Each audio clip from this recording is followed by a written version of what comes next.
Hi, I'm Dustin Abbott, and I'm here today to give you a quick look behind the scenes of my set and where I do my recording here.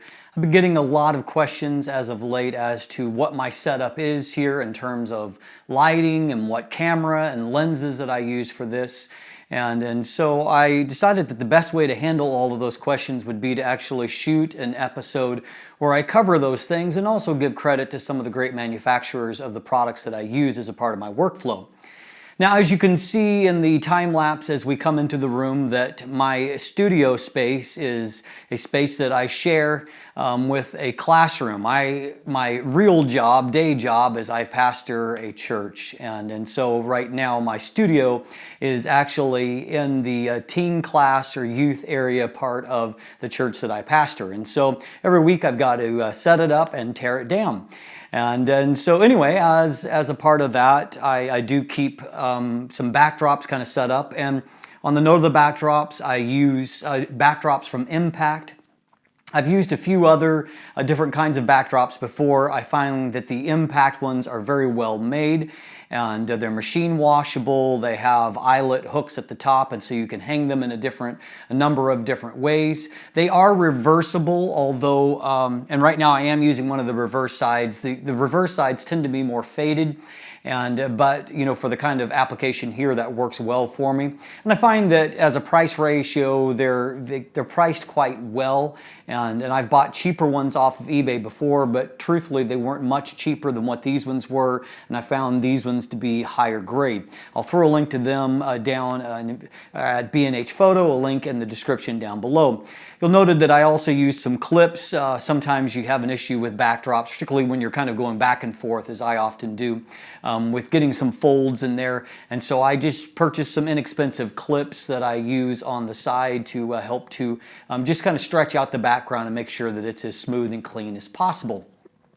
As far as my lighting, I actually have a total of 4 different lights that I will use, and sometimes I will also throw in one of those little lume cubes that I've reviewed if I want to just throw light on a particular object. But as far as my main lighting, I primarily use the Impact Octocool, same brand as the backdrops, and I'll throw a link to them down below. I actually did a review of those last year, and so they are 6 CFL lights in each one of the fixtures behind a nice big softbox and a diffuser, and I have the option of choosing ratios in terms of how many are actually firing.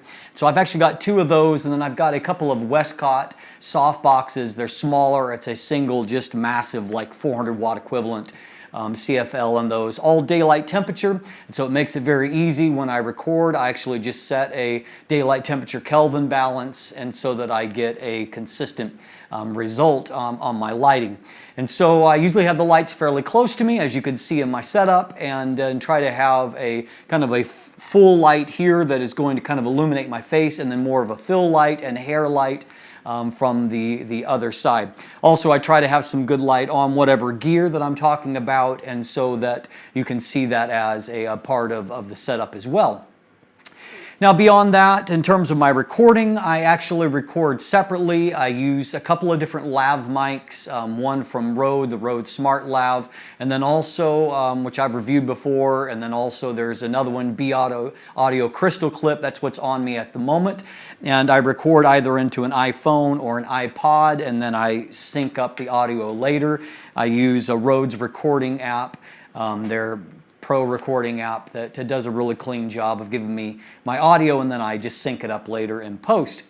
As far as my actual recording equipment, I primarily use the 5D Mark IV, shooting for the main, you know, these kind of talking head segments, and then I'll often use a Canon 80D for the segments when I'm putting it on the gimbal. I use this Yuan Crane motorized 3-axis gimbal, and so if I'm doing gimbal type shots, I usually use the 80D. It's a little lighter and a little more versatile for that, and it also has the articulating screen, and so the screen is not getting obstructed like sometimes if I use the 5D Mark IV in the same situation.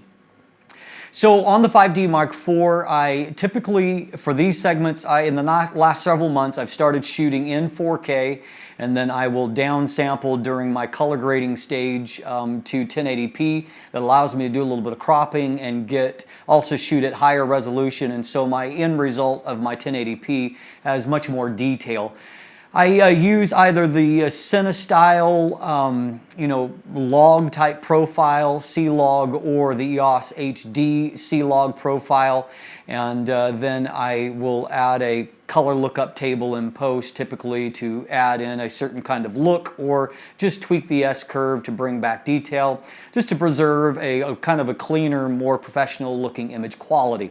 And for all of the hoopla over the 4K out of the 5D Mark IV, it's actually, although it's huge, file size is huge, and that's still the same scenario, it's actually a fantastic file sized or file format to work with, in that it has pretty fantastic dynamic range, great detail, and it grades quite well. And after people got over all the hype of criticizing it and actually started using the camera, they found that it works pretty well overall.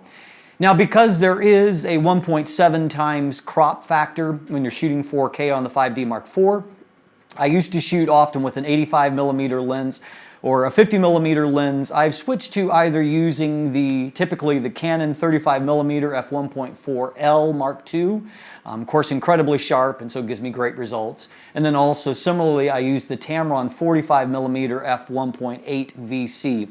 And I typically shoot these segments at f2 or f2.8. For this kind of setting. And so those lenses, they give me, with the crop factor, they give me a focal length that works pretty well.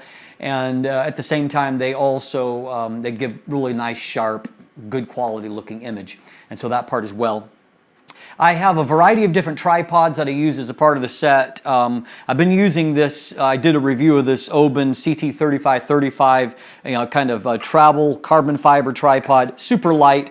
So I use this a lot of times for when I'm demonstrating products, because it's kind of out of the way. It's also small enough I can even put it on a table, and so a lot of times when I'm posing shots, I'll put them on that. And then I've used often a Vanguard tripod for my main tripod. I'm in the process of using and reviewing another Oben full-size carbon fiber tilting tripod that's a pretty fantastic tripod that I'll report back on you soon.